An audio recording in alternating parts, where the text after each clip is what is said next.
In the humid summer of 1847, insurance investigator Samuel Hartwell discovered something that would haunt him for the rest of his days. 17 life insurance policies had been claimed along the Charleston-Columbia Road in just 8 months, all involving healthy men between 25 and 50 years old, all dying from sudden heart failure while staying at roadside inns. What made these deaths particularly disturbing wasn't just their frequency, but the fact that each victim had been found with a peculiar sweet smell on their breath and oleander petals scattered mysteriously around their rooms. The local authorities had dismissed these deaths as natural, citing the notorious health risks of low-country travel during the humid months. But Hartwell's investigation would uncover a web of calculated murder so methodical, so coldly executed by the most unlikely of killers, that it would forever change how Charleston's elite viewed the charming hostesses who welcomed weary travelers into our homes. Each death had occurred under nearly identical circumstances. Successful businessmen arriving at country inns after long journeys, complaining of exhaustion and accepting special remedies from caring proprietors, then succumbing to mysterious heart ailments within hours of their arrival. The insurance payouts had totaled over $85,000, a fortune that someone was systematically collecting from grieving families who never questioned the convenient timing of these policies. Before we continue with the story of the Six-Mile Wayfairer House and the woman who turned Southern hospitality into a deadly art form, if you're enjoying these dark tales from America's forgotten past, please subscribe to our channel and let us know in the comments what state you're listening from. We love hearing from our community of mystery enthusiasts who appreciate the darker chapters of American history. The truth about Lavinia Fisher would prove far more sinister than anyone could have imagined. And the evidence Hartwell uncovered would reveal that the most dangerous predator on South Carolina's roads wore silk dresses, quoted scripture at church socials, and served poison tea with a smile that could melt the heart of any man foolish enough to trust in the inherent goodness of feminine virtue. Charleston in 1847 stood as one of the South's most prosperous ports. Its cobblestone streets lined with grand mansions where rice and cotton fortunes had built architectural marvels that rivaled anything found in London or Paris. The Ashley and Cooper rivers embraced the peninsula like protective arms, their waters reflecting the spires of St. Michael's Church and the elegant columns of countless plantation houses. Spanish moss draped from ancient live oaks created an almost ethereal beauty that masked the city's darker undercurrents, the brutal reality of slavery, the cutthroat competition among merchants, and the social pressures that could destroy reputations with a single whispered rumor. This was a society built on rigid hierarchies where bloodlines mattered more than wealth, though wealth certainly helped. The Charleston elite maintained their positions through careful marriages, strategic business partnerships, and an unspoken code of conduct that valued appearance over substance. Ladies were expected to be ornamental and pure, their accomplishments limited to watercolor painting, French conversation, and the delicate art of managing household slaves. Any woman who stepped outside these boundaries faced social ostracism that could extend to her entire family. The road between Charleston and Columbia had become increasingly vital as inland plantations expanded, and merchants sought new markets for their goods. Cotton brokers, land speculators, rice planters, and tobacco merchants regularly made this journey, often carrying substantial sums of money, important legal documents, and detailed information about their business operations. The route was notorious for its isolation, winding through dense pine forests where highwaymen were known to operate, crossing treacherous swamplands where Spanish moss hung like funeral shrouds and alligators lurked in murky waters that could conceal evidence of crimes for decades. Travel accommodations along this route varied dramatically in quality and safety. Some establishments catered to wealthy planters and offered genuine luxury, while others provided little more than a roof and a meal of questionable origin. Experienced travelers knew to research their stopping points carefully, relying on recommendations from trusted associates and avoiding any inn that couldn't provide references from respectable Charleston families. Samuel Hartwell, 34 years old and representing Mutual Assurance Company of Virginia, had arrived in Charleston with a reputation for solving impossible cases that other investigators had abandoned as hopeless. His methodical nature, Harvard education, and willingness to spend months pursuing seemingly insignificant details made him an oddity among the more gentile Southern investigators who preferred obvious solutions to complex problems. His success rate spoke for itself. In 12 years of investigative work, he had never failed to solve a case once he committed to pursuing it. The unusual cluster of insurance claims had initially appeared routine to Mutual Assure's Charleston office. Sudden deaths among middle-aged businessmen were hardly uncommon in a region where yellow fever, malaria, and cholera could strike without warning. The hot, humid climate took its toll on anyone not accustomed to low country conditions, and the stress of constant travel often proved fatal to men who pushed themselves beyond their physical limits. However, Hartwell's trained eye had detected patterns that local investigators had missed or chosen to ignore. Each victim had been in apparent good health when they purchased their insurance policies, usually within 6 months of their deaths. Each had died while traveling alone without family members present to ask uncomfortable questions. Most significantly, each policy had been sold by the same insurance agent, a mysterious woman who seemed to appear and disappear along the travel routes like a ghost. The Six-Mile Wayfairer House sat exactly 6 miles north of Charleston's city limits, positioned strategically where the main road curved around Goose Creek before entering a stretch of particularly dense forest. Built in the Georgian style with wide piazzas designed to catch every available breeze, towering white columns, and floor toe-sailing windows that could be opened during cooler months, it appeared to be the epitome of Southern hospitality and refined taste. The building's placement had been chosen carefully by someone who understood both the needs of travelers and the advantages of isolation. Weary journeyers appreciated finding elegant accommodations just far enough from Charleston to escape the city's noise and odor, but close enough to reach civilization if emergencies arose. The surrounding landscape provided natural privacy. Dense woods on 3 sides and Goose Creek swampland on the 4th, ensuring that any activities at the inn would remain unobserved by curious neighbors. The property had been purchased 3 years earlier by John and Lavinia Fisher, who claimed to have acquired it with money John had inherited from a deceased uncle in Savannah. Local records showed they had paid cash for the substantial property, immediately beginning renovations that transformed a rundown coaching inn into one of the most elegant stopping places between Charleston and Columbia. Their investment in Persian rugs, crystal chandeliers, and imported furniture suggested either enormous confidence in their business prospects or access to funds far beyond what most innkeepers could command. Lavinia Fisher possessed the kind of beauty that made strong men forget their own names and abandon their carefully planned business strategies. At 26, she stood unusually tall for a woman of her era, with a burn hair that caught sunlight like burnished copper and green eyes that seemed to see straight through to a person's soul. Her complexion was flawless despite spending time in the brutal South Carolina sun, and her figure was perfectly proportioned in an age when feminine beauty was strictly defined by precise measurements and careful corseting. More dangerous than her physical beauty was her manner. Lavinia possessed an almost supernatural ability to make each person she encountered feel as though they were the most fascinating individual she had ever met. Her voice carried the musical quality of low country aristocracy, that distinctive accent that marked Charleston's highest social circles, and immediately identified its speaker as someone worthy of respect and attention. She moved with practiced grace that suggested years of dancing lessons and department training, yet there was nothing artificial about her charm.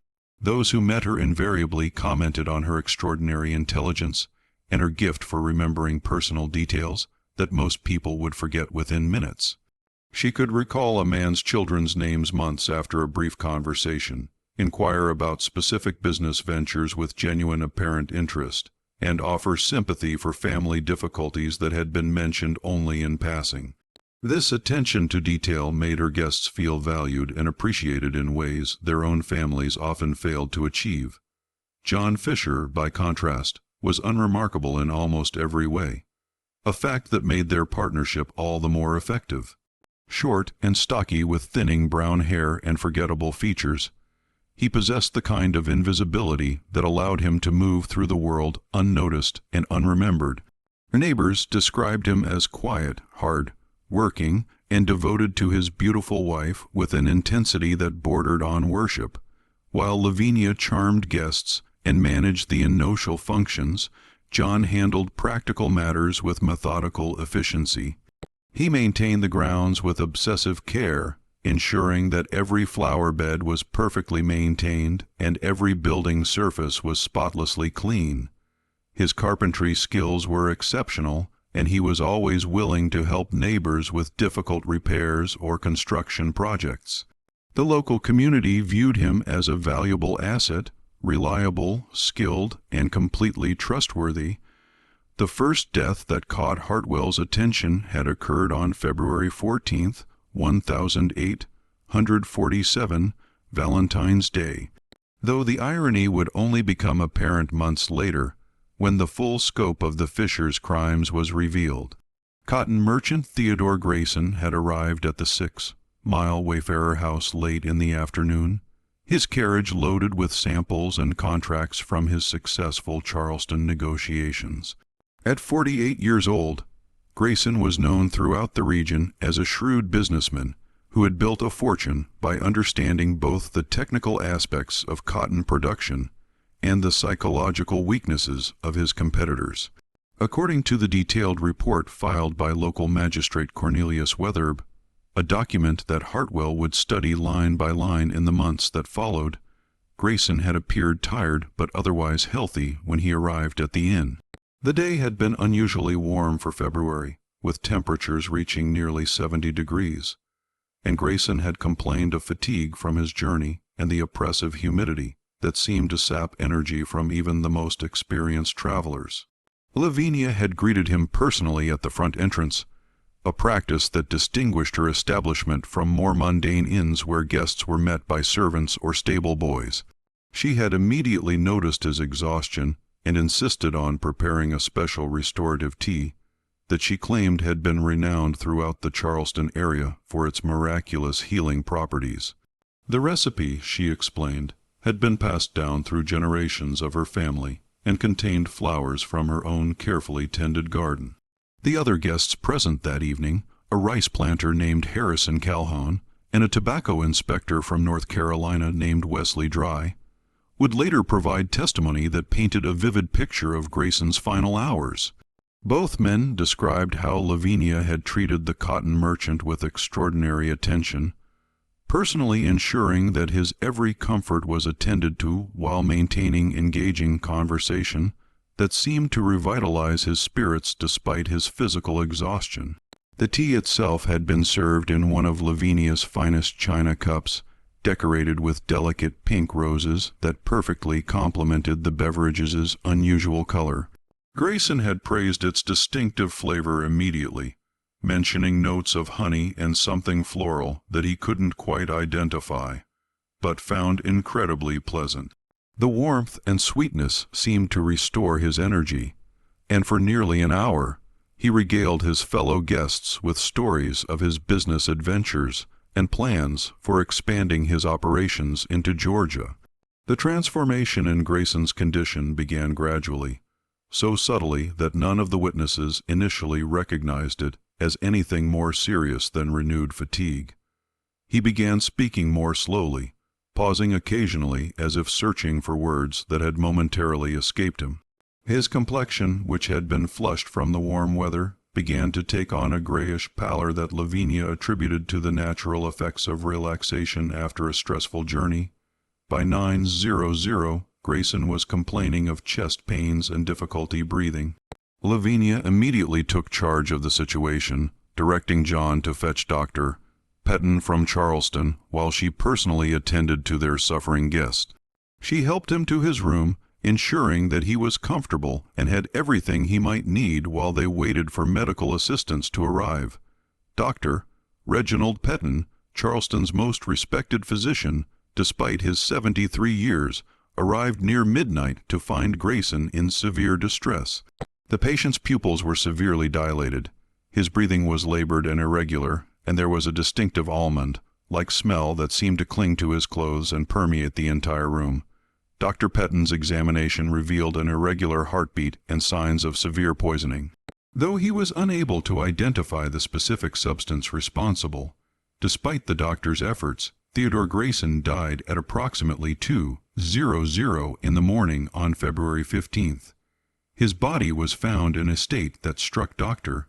Petton as unusual, positioned peacefully in the bed as if he had simply fallen asleep, with no signs of the violent convulsions that typically accompanied poisoning cases. More mysteriously, several pink oleander petals were discovered scattered across the wooden floor around his bed, though neither Dr. Petton nor anyone else could explain their presence. What struck Hartwell as particularly suspicious when he later reviewed the case was Lavinia's behavior throughout the medical crisis. Multiple witnesses reported that she had remained remarkably composed and efficient, displaying none of the hysteria or panic that would have been expected from a woman witnessing such a traumatic event. She had personally cleaned and arranged Grayson's room before Dr. Petton's arrival, explaining that she couldn't bear to leave the poor man in an undignified state during his final moments. When questioned about the oleander petals by Magistrate Wetherbe, Lavinia had provided what seemed like a reasonable explanation. She suggested that they must have blown in through the window from her garden, where she maintained several ornamental oleander bushes for their beautiful pink flowers. The fact that February was hardly the season for blooming oleander in South Carolina appeared not to have occurred to anyone involved in the initial investigation. The insurance claim filed by Grayson's business partner, Marcus Redmond, had been processed without incident by Mutual Insurance's Charleston office.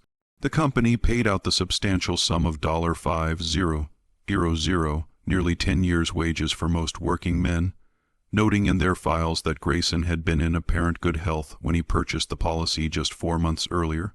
The policy had been sold by Laura Ferguson, an insurance agent from Augusta, whose credentials and references had all appeared to be in perfect order, but Theodore Grayson was only the beginning of what would prove to be the most systematic murder campaign in South Carolina's history.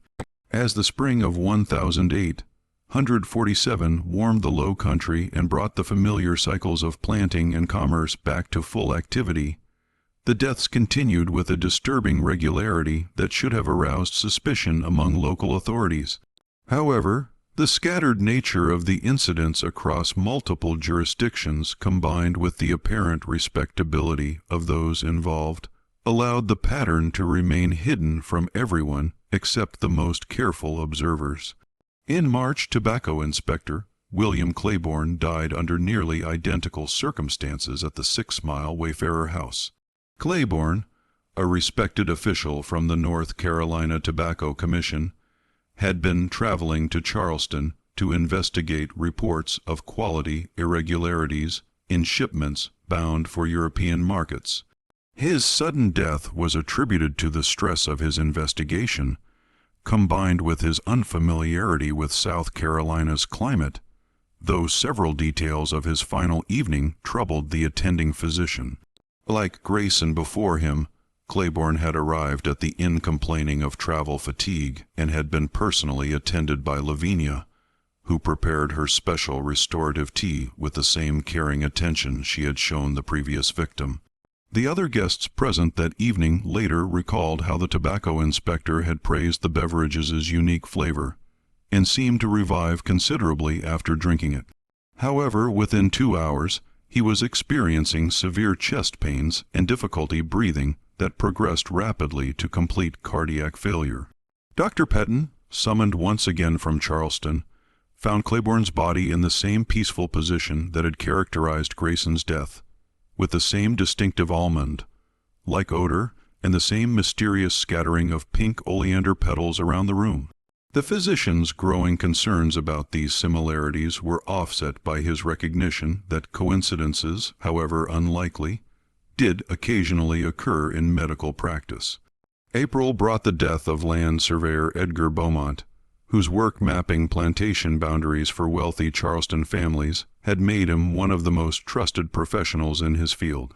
Beaumont's demise followed the established pattern so closely that a more suspicious investigator might have recognized the deliberate nature of what was occurring. However, the local authorities continued to treat each incident as an isolated tragedy, failing to recognize the systematic nature of what was clearly a carefully planned criminal enterprise. The spring deaths were followed by an escalation in both frequency and brazenness that suggested growing confidence on the part of whoever was responsible. May brought 2 more victims: rice plantation owner James Ruddled from Georgetown and merchant Thomas Bellingham from Columbia. Both men died within a week of each other, both at the Six-Mile Wayfairer House, both after drinking Lavinia's special tea. The local community had begun to whisper about the inn's apparent curse, with some of the more superstitious residents suggesting that the property might be built on cursed ground or haunted by the spirits of travelers who had died there in previous decades.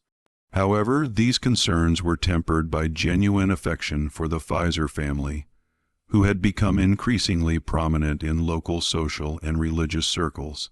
Lavinia had established herself as one of the area's most generous benefactors, contributing substantial sums to the local Methodist Church and organizing charitable activities for families affected by various disasters.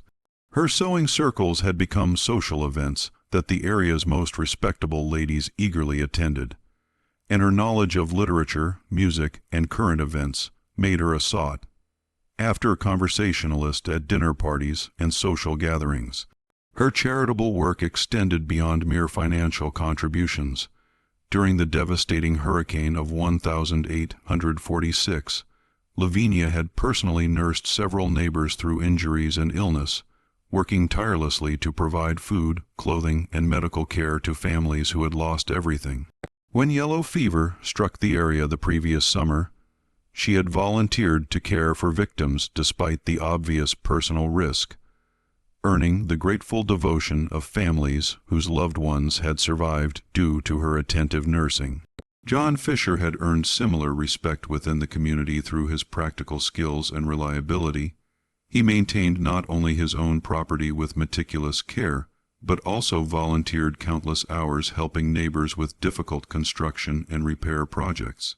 His carpentry work was considered superior to that of most professional craftsmen, and he never accepted payment for his assistance, claiming that helping neighbors was simply the Christian thing to do. The couple's apparent devotion to each other had become legendary among local residents. John was frequently observed gazing at his beautiful wife with an expression of pure adoration, while Lavinia treated him with a gentle kindness that seemed to demonstrate the perfect harmony of their marriage. Their relationship appeared to embody all the romantic ideals that Southern society cherished: masculine protection and devotion combined with feminine grace and loyalty.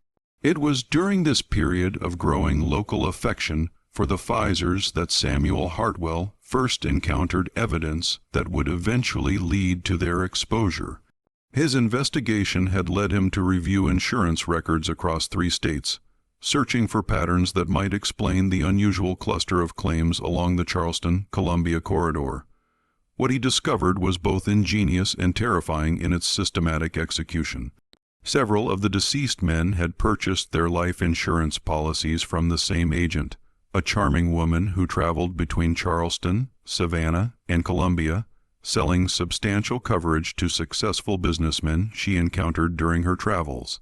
The agent's name was Laura Ferguson, and according to the documentation provided to various insurance companies, she was a widow from Augusta who had entered the insurance business after her husband's death in a carriage accident.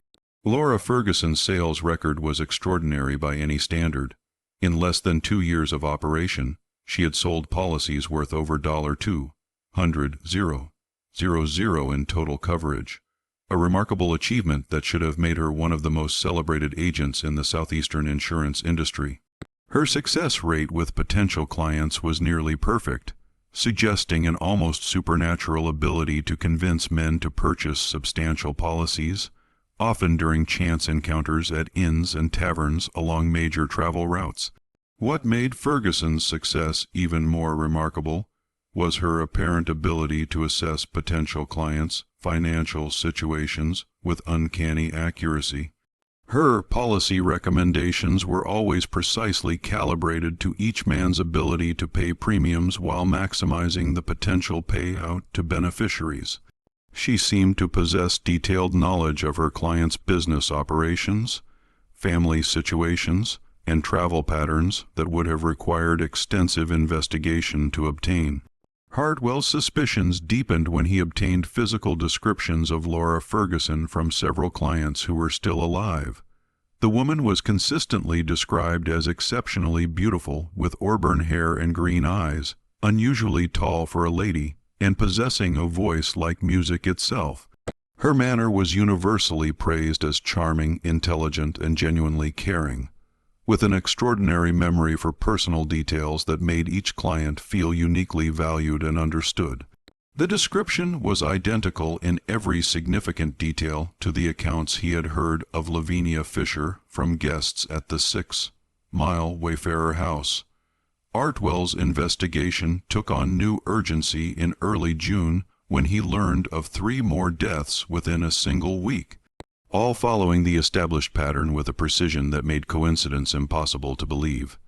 The victims, plantation overseer Daniel Thornton, cotton factor Robert Sinclair, and tobacco merchant George Petton, had died at different inns along the Charleston-Columbia corridor. But each death bore the unmistakable characteristics that Hartwell had learned to recognize. Each man had been traveling alone on business. Each had purchased life insurance within the past 6 months from Laura Ferguson, and each had died suddenly after consuming special beverages prepared by helpful hostesses at their respective inns. Most significantly, each death scene had been contaminated by the presence of oleander petals and that distinctive sweet almond-like odor that seemed to cling to victims' clothing and personal effects. What made these deaths particularly significant was Hartwell's discovery that all 3 men had been carrying substantial sums of money and valuable documents that had disappeared before their bodies were discovered. Local authorities had attributed these thefts to opportunistic robbery following natural deaths, but Hartwell recognized the systematic nature of what was clearly a coordinated criminal enterprise operating across multiple locations. His investigation revealed that Laura Ferguson had met each victim at carefully planned encounters that appeared coincidental, but showed clear evidence of advanced preparation. Thornton had encountered her at a coaching inn in Orangeburg, where she had displayed surprising knowledge of plantation management techniques. Sinclair had met her at a Charleston coffee house, where she had impressed him with her understanding of cotton market fluctuations.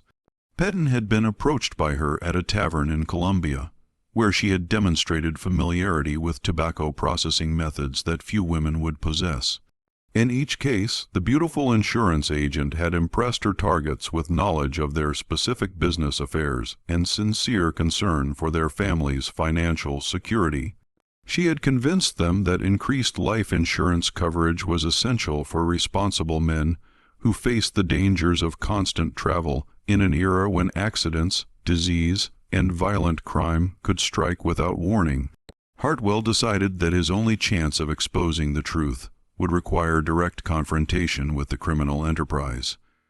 He would need to visit the Six-Mile Wayfairer House personally, posing as a potential victim while gathering evidence that could be used to obtain arrest warrants.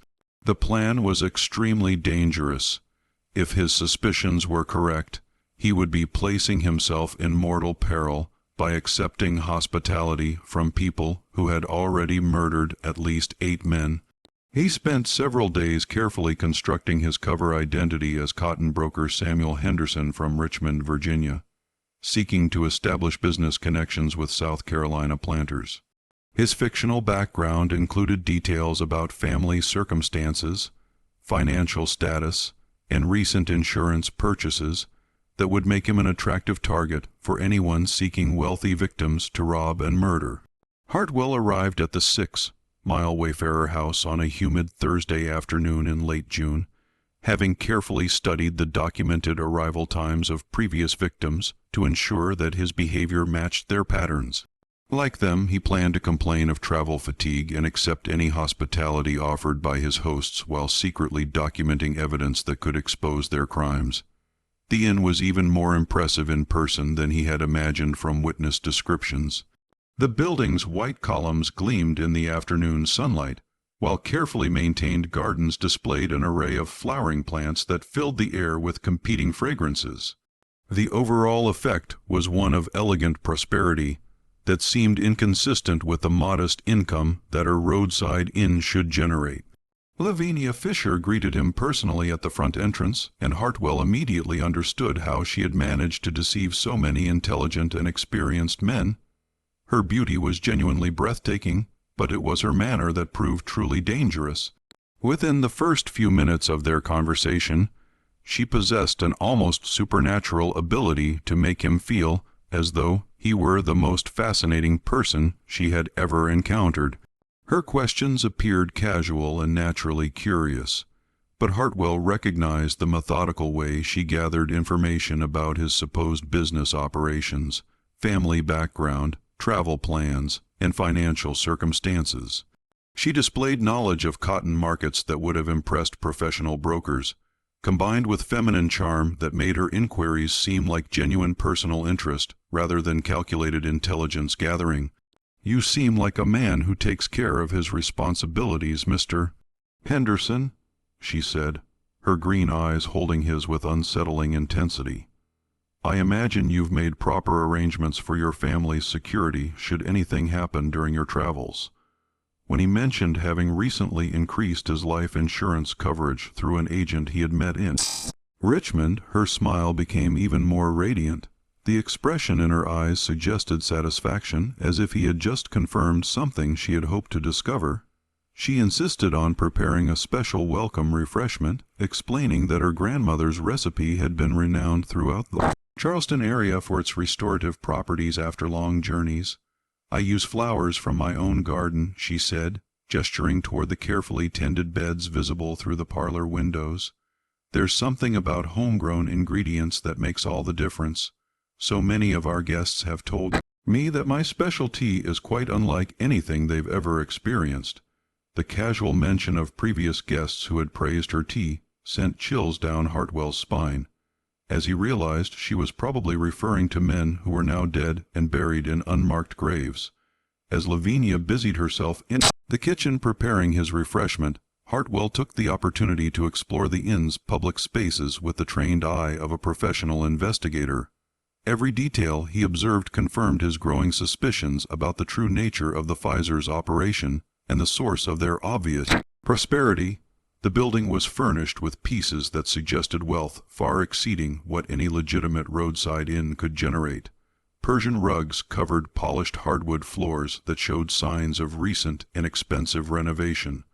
Oil paintings in gilded frames depicted pastoral scenes and distinguished-looking individuals who might have been ancestors or simply decorative portraits purchased to create an impression of family respectability. Crystal chandeliers hung from ceilings decorated with intricate plasterwork that would have required master craftsmen to create. The dining room featured a mahogany table that could easily seat 12 people, surrounded by chairs upholstered in silk fabric that would have cost more than most families earned in a year. Silver serving pieces displayed in glass-fronted cabinets bore hallmarks, indicating they had been crafted by Charleston's finest artisans. What caught Hartwell's attention most were the small details that suggested recent acquisition rather than inherited wealth. The silver service showed no signs of age or wear that would indicate family heirlooms passed down through generations. The crystal glasses bore no chips or scratches typical of pieces that had been in regular use for years. The furniture displayed none of the scuffs, stains, or minor damage that inevitably accumulated in working inns where countless guests had eaten, drunk, and occasionally been careless with valuable furnishings. Either the Fishers had inherited enormous wealth that they had chosen to invest in transforming a modest inn into a showcase of luxury, or their business was generating profits far beyond what the apparent number of guests would suggest, given the systematic pattern of deaths and insurance claims that had brought Hartwell to investigate them. The second explanation seemed far more likely.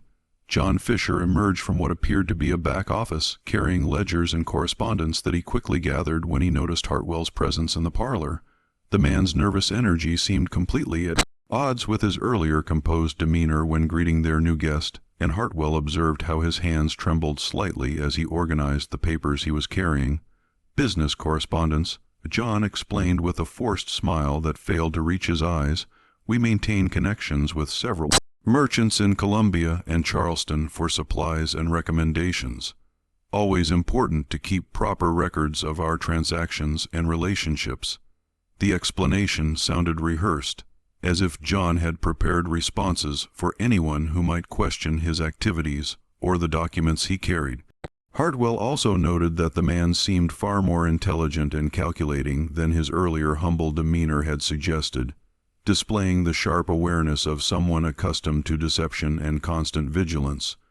Through the kitchen door, Hartwell could hear Lavinia humming softly as she prepared his refreshment. The melody was hauntingly beautiful, but something about it made him profoundly uneasy. Perhaps the realization that previous victims had probably heard the same song during their final hours of life. He found himself drawn to the kitchen doorway where he could observe her, working with practiced efficiency that suggested years of experience with whatever process she was following.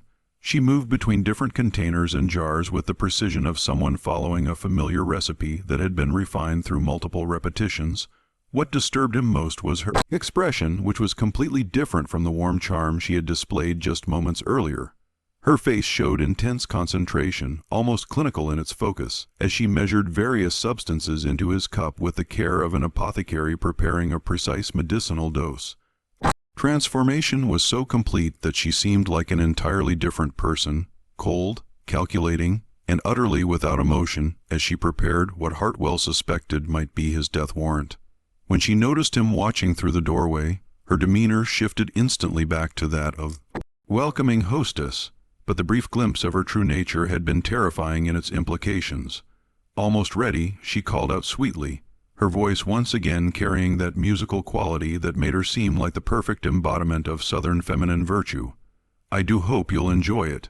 So many of our guests have told me it's quite unlike anything they've ever experienced. Absolutely unforgettable." The emphasis she placed on the word unforgettable seemed laden with meaning that made Hartwell's blood run cold. He realized that she was probably speaking the literal truth. Her victims would indeed never forget the experience of drinking her special tea, since it was likely the last thing they would ever taste. As she approached carrying the cup on a delicate china saucer, Hartwell noticed several details that confirmed his worst fears.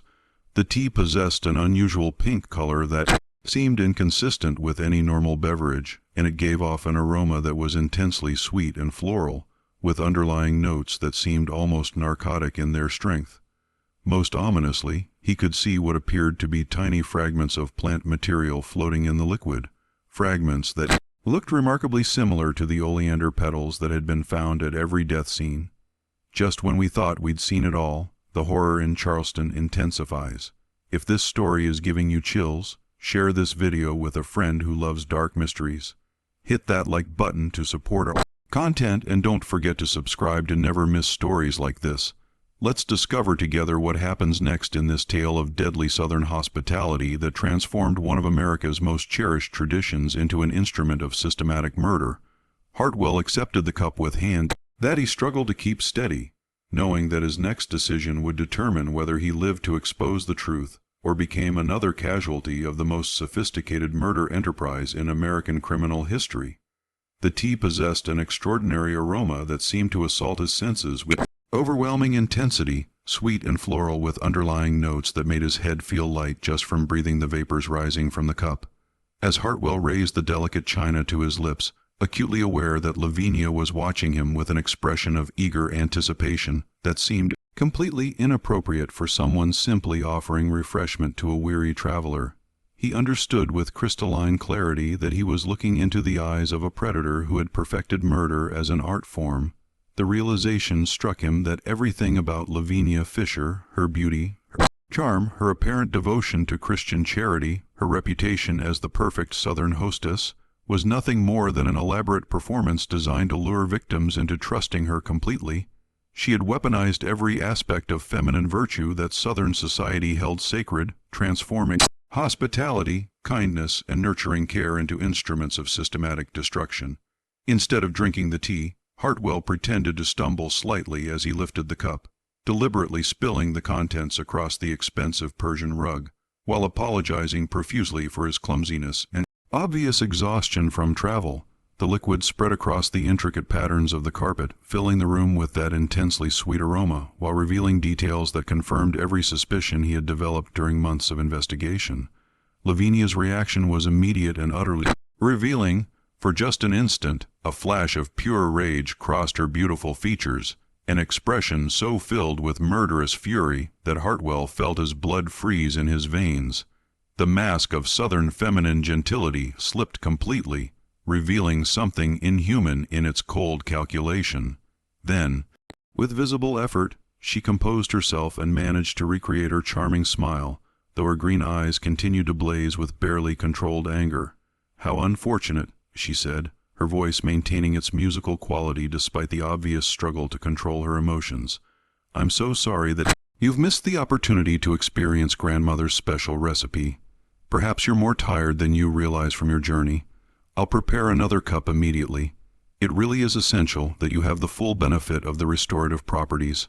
Please don't trouble yourself on my account," Hartwell replied, feigning embarrassment while carefully observing her reaction. "I'm afraid I'm more exhausted than I initially realized. Perhaps I should rest in my room before taking any refreshments. A brief nap might restore my coordination." What happened next would haunt Samuel Hartwell for the remainder of his life, as Lavinia knelt gracefully to clean the spilled liquid. Several pink oleander petals that had been concealed in the bottom of the teacup became clearly visible against the dark fabric of the Persian rug. The sweet aroma rising from the spilled tea was identical to the distinctive scent that had been reported at every death scene he had investigated. More disturbing was the way John Pfizer appeared instantly in the doorway, as if he had been waiting nearby for some predetermined signal. His demeanor had changed completely from the humble, helpful innkeeper he had portrayed earlier.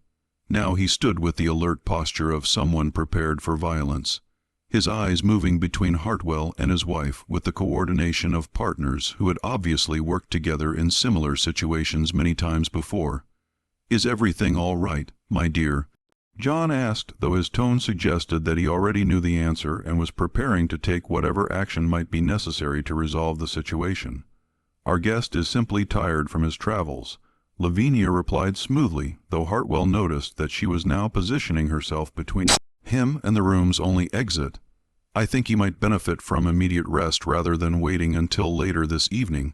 The exchange was clearly coded communication about how to handle the unexpected complication of a victim who had not consumed the poison as planned.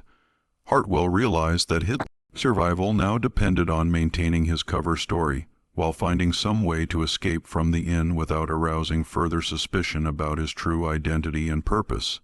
That evening, after convincing the Fishes that he was indeed simply exhausted and needed sleep more than food or additional refreshments, Hartwell lay in his assigned room with furniture barricaded against the door, listening to sounds that confirmed every suspicion he had developed about his hosts. Through the thin walls and floorboards of the old building, he could hear whispered conversations that revealed the true nature of their operation and the immediate danger he faced. "The investigator suspects something," came Lavinia's voice, no longer carrying the musical sweetness she displayed for guests. Her tone was cold, calculating, and filled with a viciousness that made Hartwell's skin crawl. "We may need to accelerate our timeline significantly if we want to avoid exposure." "How can you be certain he's investigating us?" John's reply carried a nervousness that suggested he was far less comfortable with violence than his wife. "Maybe he simply spilled the tea accidentally. Plenty of our guests have been clumsy after long journeys. Don't be naive." Lavinia snapped with barely controlled fury. "No one spills tea that precisely unless they're deliberately avoiding drinking it. He was watching me prepare it, studying my movements like he knew exactly what to look for. Someone has connected the death to our operation. Through his window, Hartwell could see John moving across the moonlit grounds toward the swampland behind the property, carrying what appeared to be a heavy canvas bundle over his shoulder. The man moved with the careful efficiency of someone performing a familiar task, disappearing into the Spanish moss-draped trees that bordered Goose Creek with practiced knowledge of paths that would leave no tracks for investigators to follow. The implications were horrifying. Hartwell realized he was witnessing the disposal of evidence from previous murders, possibly personal effects, clothing, or even body parts that needed to be fed to the alligators that infested the surrounding swampland.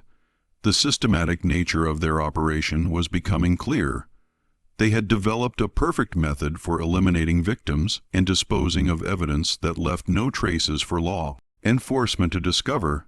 Near midnight, the conversations below became more detailed and revealed the full scope of their criminal enterprise. Lavinia's voice carried clearly through the floorboards as she outlined plans that demonstrated months or even years of careful preparation. The Savannah contact has confirmed that new identities can be arranged, but the cost will be substantial. She was explaining to John, "We'll need at least $15,000 to disappear completely and establish ourselves elsewhere with proper documentation and references." "How many more victims will that require?" John asked, his voice trembling with what sounded like fear rather than moral qualms. "Depends on how much each one is carrying and the value of their insurance policies." Lavinia replied with the casual tone someone might use to discuss crop yields or weather patterns. "The cotton broker we're expecting next week should be worth at least $3,000 between his cash and policy. The rice planter after that might be worth twice as much if his reputation for carrying large sums is accurate. What about the bodies in the swamp? If anyone discovers what we've hidden there, the alligators have been remarkably cooperative so far." Lavinia laughed, a sound that chilled Hartwell more than her earlier fury had. "By the time anyone thinks to search those waters, if they ever do, there will be nothing left to identify. Nature has provided us with the perfect disposal system." The conversation continued for nearly an hour, during which Hartwell learned details that would eventually lead to arrests far beyond just the Fisher couple. They were part of a larger network of criminals operating throughout the southeastern states with contacts in Savannah, who specialized in creating false identities. Charleston associates who helped identify wealthy potential victims and connections in Colombia, who provided information about travelers' routes and schedules. Their method had been refined through years of practice and multiple murders that had never been connected to their operation. Lavinia would encounter wealthy men during their travels, either as Laura Ferguson, the insurance agent, or through carefully planned accidental meetings at inns and taverns. She would assess their financial situations, sell them life insurance policies when possible, and gather detailed information about their travel plans and personal circumstances. When victims arrived at the Six-Mile Wayfairer House, they would be treated to extraordinary hospitality that made them feel completely safe and valued. Lavinia's special tea contained oleander extract that she prepared using a recipe she had perfected through experimentation with different dosages and preparation methods. The poison was particularly effective because its symptoms resembled heart failure, and the sweet taste masked any bitterness that might arouse suspicion. After victims died, the Fishers would steal any money, jewelry, or valuable documents they carried, then dispose of the bodies in Goose Creek Swamp, where alligators would eliminate physical evidence within days. The deaths appeared to be natural. The victims had died alone without family members present to ask difficult questions, and the substantial insurance payouts provided additional profits that made their operation extraordinarily lucrative. Dawn was approaching when Hartwell heard John returning from his nocturnal activities, his boots heavy on the front porch as he cleaned mud and vegetation from his clothing. The sound of running water suggested he was washing away evidence of his work in the swampland, preparing for another day of playing the humble, helpful innkeeper. Hartwell spent the remaining hours before sunrise carefully documenting everything he had overheard, creating a detailed record that he planned to present to Charleston authorities. He now possessed evidence of multiple murders, systematic insurance fraud, and the location where bodies had been disposed of. Most importantly, he had confirmed the identities of the criminals responsible and gathered intelligence about their broader network of criminal associates. However, his immediate problem was escaping from the inn alive. The Fishers clearly suspected his true purpose, and he had no doubt that they would attempt to murder him rather than risk exposure.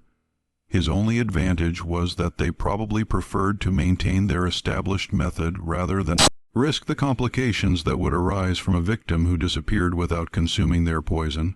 Hartwell's escape from the Six-Mile Wayfairer House required careful planning and considerable luck. At dawn, he informed the Fishes that urgent business matters required his immediate return to Charleston, apologizing for cutting his visit short, but explaining that he had received word of problems requiring his personal attention. Lavinia's disappointment seemed genuine, though her eyes held a coldness that suggested she was already planning alternative methods for dealing with him. "I do hope you'll return soon, Mr. Henderson," she said with a smile that no longer seemed beautiful, but rather predatory. "It would be such a shame if our paths never crossed again.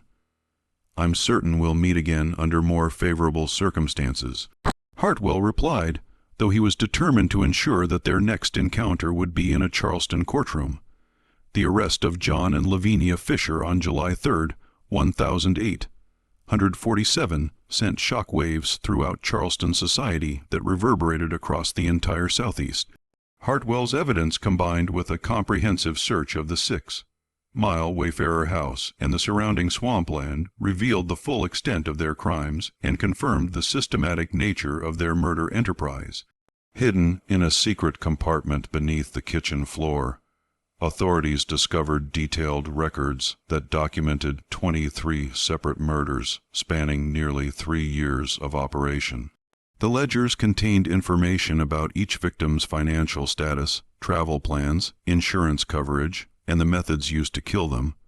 More disturbing were Lavinia's notes about refining her poison recipes and her clinical observations about the effectiveness of different dosages. The search also uncovered a substantial collection of personal effects stolen from victims: jewelry, watches, signet rings, and other valuable items that the Fishes had been unable to sell immediately without arousing suspicion. Hidden cash totaled over $12,000, representing proceeds from robberies and insurance fraud that had made them wealthy, far beyond what any legitimate inn could generate. The investigation of Goose Creek Swamp confirmed Hartwell's worst fears about the disposal of evidence. While alligators had indeed consumed much of the physical evidence, investigators recovered enough human remains to verify multiple victims. Clothing fragments, personal items, and bone fragments provided conclusive proof that the Fishes had been systematically murdering guests and disposing of their bodies in the surrounding wetlands. More shocking was the discovery of Lavinia's laboratory, a sophisticated collection of plants, extraction equipment, and reference materials that revealed her extensive knowledge of botanical poisons. She had cultivated various toxic plants, including oleander, foxglove, and castor beans, experimenting with different preparation methods to create poisons that were both lethal and difficult to detect with the medical knowledge available in 1847. Her personal journals contained detailed observations about the effectiveness of different substances, notes about symptoms and timing, and refinements to her methods that demonstrated a cold, scientific approach to murder. She had tested various combinations and dosages, seeking the perfect balance between reliability and the appearance of natural death. The oleander-based poison had become her preferred method because its sweet taste masked any bitterness and its cardiac effects resembled heart failure. During their interrogation, the true scope of the Fishers' criminal network became apparent. They were connected to a sophisticated organization that operated across multiple states, providing services that included victim identification, false document creation, money laundering, and evidence disposal. The network had been responsible for dozens of murders throughout the Southeast, with the Six-Mile Wayfairer House serving as just one of several killing sites. Lavinia had indeed been operating as insurance agent Laura Ferguson, using her extraordinary charm and carefully constructed cover identity to identify wealthy victims and sell them life insurance policies that would later be claimed by the criminal organization. Her success rate with potential clients had been nearly perfect because she combined genuine beauty and intelligence with complete ruthlessness and an intuitive understanding of masculine psychology. The couple's background proved as fictional as everything else about their public personas. Their real names were John and Lavinia Sorrells, and they were career criminals from New Orleans who had moved to South Carolina specifically to establish their murder enterprise. John had previously been involved in riverboat gambling schemes, while Lavinia had worked as a confidence artist specializing in seducing wealthy men before robbing them. Their transformation into respectable innkeepers had been carefully planned and executed over several years. They had studied Charleston society, learned to mimic aristocratic manners and speech patterns, and created elaborate backstories that would withstand casual investigation. Their charitable work and community involvement had been calculated investments in building reputations that would deflect suspicion from their criminal activities. The trial of John and Lavinia Sorrells became one of the most sensational legal proceedings in South Carolina history, drawing crowds from across the region who came to see the beautiful woman who had turned hospitality into systematic murder. Newspaper accounts described packed courtrooms where spectators waited for hours to glimpse the defendants and hear testimony about their crimes. Lavinia maintained her composure and charm throughout the proceedings, even attempting to flirt with prosecutors and jury members in what seemed like an instinctive response to any situation involving men. Her beauty remained striking despite her circumstances, and some observers noted that she seemed to genuinely enjoy the attention her notoriety had brought her. Her final statement before sentencing revealed the chilling pragmatism that had motivated their crimes. Men are such predictable fools when it comes to a beautiful woman offering kindness and attention. They never suspect that the hand serving them tea with a smile might be the same hand measuring poison with scientific precision. We simply took advantage of their weakness and society's stupid assumptions about feminine virtue. John Sorrells was executed by hanging on August 18, 1847, maintaining his loyalty to Lavinia until the end and refusing to provide information about other members of their criminal network. Lavinia followed 2 days later, becoming one of the first women executed in South Carolina and drawing enormous crowds who came to witness her final moments. Even facing death, she remained defiant and unrepentant. Her last words were reportedly, "I regret nothing except that we didn't have time to perfect our methods further. If society insists on treating women as helpless ornaments, it shouldn't be surprised when some of us use those expectations as weapons." The Six-Mile Wayfairer House was abandoned immediately after the arrests, and locals reported that the building seemed to decay with supernatural speed. Within 2 years, the structure had collapsed entirely, as if the evil it had housed had somehow poisoned the very foundation. The property remained vacant for decades, with rumors that it was haunted by the spirits of murdered travelers keeping potential buyers away. Samuel Hartwell's investigation revolutionized insurance industry practices throughout the Southeast, leading to improved coordination between companies, more thorough background checks on agents, and systematic reviews of claims that showed suspicious patterns. His detailed documentation of the case became a textbook example of methodical criminal investigation, studied by law enforcement officials and insurance investigators for decades afterward. The broader criminal network connected to the Sorrells was gradually dismantled over the following years, with Hartwell's intelligence leading to arrests in Georgia, Alabama, and Louisiana. However, some members escaped justice by fleeing to territories where law enforcement was less organized, and similar operations probably continued in other regions where authorities were less vigilant.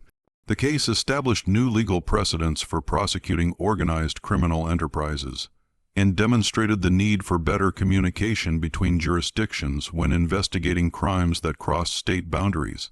It also highlighted the vulnerability of travelers in an era when communication was slow and keeping was haphazard, making it easy for criminals to operate undetected across wide geographic areas.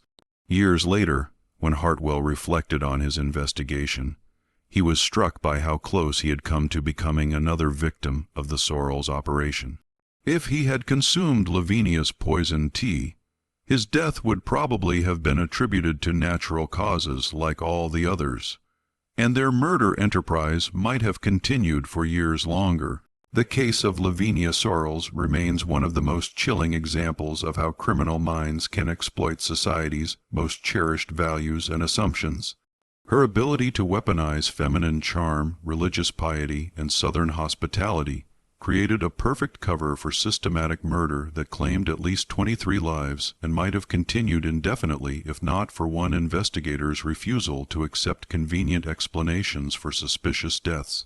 This mystery shows us how appearances can deceive, and how even our most trusted institutions can be corrupted by human greed and malice. The victims who died at the Six-Mile Wayfairer House believed they were experiencing the finest examples of Southern hospitality and Christian charity, never suspecting that their hostess was studying them with the cold calculation of a predator selecting prey. What do you think of this story? Do you believe everything was revealed about the Sorrells criminal network? Or might there have been other accomplices who escaped justice and continued operating elsewhere? Leave your comment below and let us know what you think really happened during those final days before their capture. Were there other victims whose deaths were never connected to their operation? If you enjoyed this tale of deadly deception and want more stories that explore the darkest chapters of American history, subscribe to our channel, hit the notification bell, and share this video with someone who loves historical mysteries as much as you do. The shadows of the past hold countless secrets waiting to be uncovered, and we'll see you in the next video to explore them together.